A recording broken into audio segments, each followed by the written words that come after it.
फर्जी gazette notification, फर्जी रात पत्र में हुई मसाजिद कमेटी में हुई नियुक्तियां। इमाम मोजीन के साथ पक्षपात क्यों, ऑल इंडिया मुस्लिम त्यौहार कमेटी ने मुख्यमंत्री कार्यालय में सौंपा ज्ञापन। भोपाल आज ऑल इंडिया मुस्लिम त्यौहार कमेटी द्वारा बताया गया कि भोपाल की मसाजिद कमेटी भ्रष्टाचार का अड्डा, अवैध नियुक्तियों की भरमार और इमामों मोजायनों के हक पर डाका। 1949 में भोपाल रियासत भारत में विलय हो गई थी, जिसके बाद सभी संस्थान भारत सरकार के अधीन संचालित किए जाने लगे। परंतु भोपाल कजियात आज भी भोपाल रियासत के अनुसार चल रही है। भोपाल के शहर काजी आज भी खुद को भोपाल जियोर और रायसन का काजी बता रहे हैं। गलत है कि साथ ही भोपाल की कजियात भी भारत सरकार के अधीन है, परंतु भोपाल कजियात संस्थान आज भी नियमित भर्ती प्रक्रिया से अछूता है। आज भी भर्ती नियमित रूप से नहीं की जा रही है, जिसके चलते भर्ती मनमाने रूप से चल रही है। हो सकता है कि भर्ती के नाम पर लोगों से मोटी रकम वसूली जा रही है और इस और सरकार मुख्य बिंदुओं पर ध्यान केंद्रित करे। भोपाल शहर काजी और मस्जिद कमेटी के जिम्मेदार द्वारा 2020 के उच्च न्यायालय में शपथ पत्र देकर आए थे, तलाक नहीं करवाएंगे, परंतु उसके बाद भी दिनांक तक 3000 के लगभग भोपाल कजियात में तलाक कार्रवाई की गई। 2020 में तलाक संबंधी सूचना के अधिकार के माध्यम से जानकारी निकाली गई, जिसके अनुसार तभी 1500 से लगभग तलाक भोपाल के कजियात द्वारा कराए जा चुके हैं। इसकी छाया प्रति संघ है। आज दिनांक तक यह आंकड़ा कहां तक पहुंचा, इसकी जांच कराई जाना अति आवश्यक है। वहीं मर्जर एग्रीमेंट की अनदेखी। बता दें कि मर्जर एग्रीमेंट में भोपाल की मस्जिदों और उनके कर्मचारियों के आर्थिक और सामाजिक सम्मान की गारंटी दी गई है, लेकिन आज ना तो इमामों को सम्मानजनक वेतन मिल रहा है और ना ही उनकी सेवाओं को महत्व। इसके बजाय शासन के फंड को फर्जी कर्मचारियों और अधिकारियों के मनमानी पर खर्च किया जा रहा है। फंड का दुरुपयोग, इमाम और मुअज्जिनों के लिए निर्धारित फंड का बड़ा हिस्सा कमेटी और गैर जरूरी खर्चों और फर्जी कर्मचारियों पर खर्च किया जा रहा है। वेतन घोटाला, मसाजिद कमेटी के कर्मचारी मोटा वेतन ले रहे हैं, जबकि इमाम और मुअज्जिन न्यूनतम मजदूरी में भी वंचित है। पारदर्शिता अभाव, फंड और भर्तियों में पूरी तरह से अपारदर्शिता बरती जा रही है। भोपाल की मसाजिद कमेटी को धार्मिक स्थल और उनके सेवकों की सेवा के लिए बनाया गया है, लेकिन आज यह भ्रष्टाचार का केंद्र बन चुकी है। यह समय है कि सरकार, वक्फ बोर्ड और भोपाल की जनता इस अन्याय के खिलाफ खड़ी हो, मसाजिद कमेटी को जवाबदेही बनाए। इमामों और मुअज्जिनों के हक को बहाल करना न केवल एक नैतिक जिम्मेदारी है, बल्कि मर्जर एग्रीमेंट का कानूनी दायित्व भी है। वही मुद्दा वही बहुत गंभीर मुद्दे थे। 3 मुद्दे हमारे पूर्व में भी हमने 4 दिन पहले भी अल्पसंख्यक कल्याण मंत्री कृष्णा गौर जी को भी ज्ञापन देकर आए थे, लेकिन 4 दिन में इतने गंभीर विषयों पर अभी तक कोई कार्रवाई नहीं हुई। 3 मुद्दे हैं। एक तो गजट नोटिफिकेशन का मामला था, गंभीर मामला था, बगैर कैबिनेट के अल्पमत सरकार में जारी हो गया। कैसे जारी हुआ? जब हमने सूचना के अधिकार के तहत जानकारी ली तो पता ये चला कि वहाँ से जारी नहीं हुआ है, तो ये एक सस्पेक्ट हो गया कि ये असली है कि नकली है, ये एक जांच का विषय होगा। दूसरा, इमाम मुअज्जिनों की जो तनख्वाह के लिए जो अनुदान शासन की ओर से मिल रहा था, वो अनुदान इमाम मुअज्जिनों को ना मिलते हुए 3 करोड़ 85 लाख प्लस 1.25 करोड़ रुपये कजियात से जो तलाकों में, निकाहों में आते हैं, वो 4 साढ़े 4 करोड़ रुपये 5 करोड़ का गड़बड़ झाला उसमें चल रहा है। तीसरा मुद्दा कि जो गजट नोटिफिकेशन जो जारी हुआ नकली, हम अभी इससे नकली कहेंगे, विधानसभा ने हमें लिख के दिया है कि हमारे यहाँ से जारी नहीं हुआ, इसलिए नकली कहा जाएगा।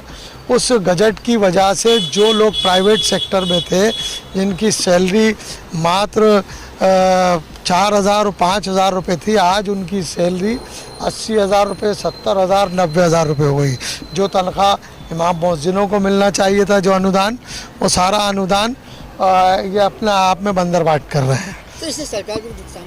सरकार को क्यों? सरकार की आंखों में धूल झोंकने वाली बात है ना। सरकार के नाक के नीचे इतना बड़ा गड़बड़ घोटाला हो रहा है, तो मध्य प्रदेश के माननीय मुख्यमंत्री को हमने कहा है, बराबर कहते चले आ रहे हैं कि संज्ञान लें और उन लोगों के खिलाफ, चाहे वो कितना ही बड़ा कद हो, कितना ही बड़ा पद हो, चाहे कोई भी हो। कमलनाथ जी की अल्पमत सरकार थी, तो कौन लोग थे जिन्होंने हाथों हाथ सरकार अल्पमत में आने के बाद बगैर कैबिनेट के विधानसभा से पारित हो गया और विधानसभा सचिवालय में रिकॉर्ड नहीं है इसका। तो ये बड़ा गंभीर विषय है। हम चाहते हैं कि अविलंब इस पर कार्रवाई हो और गिरफ्तारी होना चाहिए। जी देखिए, ये जो मसाजिद कमेटी है, जो हमारे इमाम और मुअज्जिन हैं, जो भोपाल की मसाजिदों में नमाज वगैरह पढ़ा रहे हैं, उनके कुछ समस्याएं थी, उनके कुछ हक मारा जा रहा है कुछ लोगों की वजह से। तो इसलिए आज हम लोग आए थे। एक्चुअल में क्या है, 1960 का जो मूल नियम था शासन का उसमें किसी भी प्रकार का कोई नियमितीकरण का प्रावधान नहीं था। 2010 में मांग की गई कि लोगों को नियमित किया जाए, जबकि तो 2010 में प्रशासन द्वारा उसको मना कर दिया गया कि नियमितीकरण नहीं हो सकता। मगर जब कांग्रेस सरकार बनी तो 19 मार्च 2020 को एक गजट नोटिफिकेशन पास किया गया और उसके आधार पे कुछ लोग नियमित कर दिए गए। और उस नियमितीकरण के चलते जिन लोगों की तनख्वाहें 5,000 7,000 हुआ करती थी, उनको 5वां और 7वां वेतन आयोग मिलने लगा और आज उनकी तनख्वाहें 60,000 70,000 रुपये होने लगे।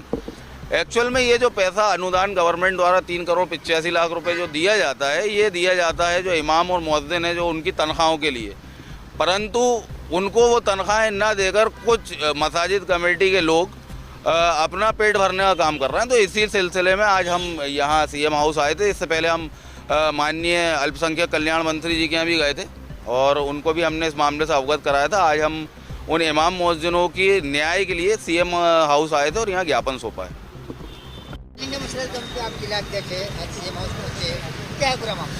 देखिए, सीएम हाउस तो पहले भी कई बार आए हैं और आज फिर आए हैं। मसाइल बहुत सारे हैं और काम भी बहुत सारा है ऑल इंडिया मुस्लिम त्यौहार कमेटी का, क्योंकि अगर ऑल इंडिया मुस्लिम त्यौहार कमेटी तैयार हुई है और काम कर रही है कंधे से कंधा मिला के जनता के, तो जनता के मसाइलों की फ़िक्र लेकर, तो अभी सबसे बड़ी फ़िक्र ये है जो हम लोग यहाँ लेकर आए हैं कि बहुत सारी हमारी बहनों की तलाक़ें, ये बड़ा फ़िक्र का मामला है कि भाई साल में 1.5 साल में 2 साल में रिकॉर्ड्स आया है कि बहुत सारी तलाक़ें हुई हैं। तो ये बड़ी फ़िक्र की बात है और सोचने की बात है सभी के लिए कि भाई इनको कैसे रोका जाए।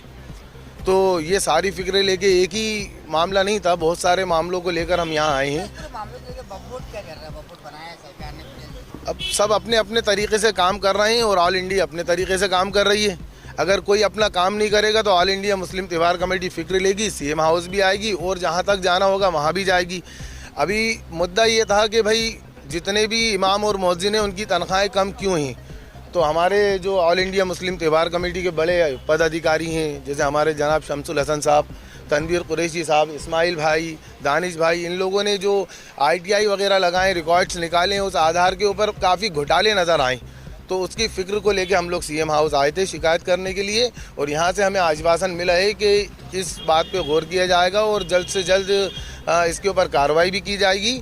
और जो हमारी मुस्लिम बहनों की तलाक़ें हो रही हैं तो उसका भी थोड़ा मामला देखा जाएगा, फ़िक्र की जाएगी कि भाई उसके लिए कुछ लोग वहाँ बैठे हैं, समझाएं बुझाएं। 99% कोशिश ये हो कि घर टूटे ना किसी का। भाई सीएम हाउस आए हुए थे कजियात में हो रही धांधली के विरोध में, क्योंकि जो अभी गजट नोटिफिकेशन जारी हुआ है फर्जी, जब अल्पमत में सरकार थी उस वक्त गजट नोटिफिकेशन जारी हुआ था, वो इस खबर सरकार को अच्छी नहीं रहती। और जो मुअज्जिन और इमाम हैं हमारे, जिनको 1500 से 5,000 रुपये तनख्वाह उनका हक मारा जा रहा है, वो 3 करोड़ 88 लाख रुपए जो बजट पास होता है वो कहाँ जाता है, उसका कोई खबर नहीं रहती। और उसके अलावा जो निकाह होते हैं तो तकरीबन 1 करोड़ रुपए निकाह का आता है एक साल, वो पैसा कहाँ जाता है इसकी कोई खबर नहीं है। तो इसके विषय में हमने आज ज्ञापन सौंपा है मुख्यमंत्री कार्यालय में और उन्होंने आश्वासन दिया है कि इस पर कार्रवाई करेंगे। आज हम लोग सीएम हाउस में मुअज्जिन और हाफिज साहबों के लिए हम लोग यहाँ पर उनके हक़ की लड़ाई के लिए यहाँ पर सब लोग इकट्ठा हुए हैं और माननीय हमारे को उम्मीद है कि हमारे माननीय मुख्यमंत्री जी इसमें बिल्कुल गौर से गौर कार्रवाई करेंगे। इसके लिए मैं आश्वासन देता हूँ।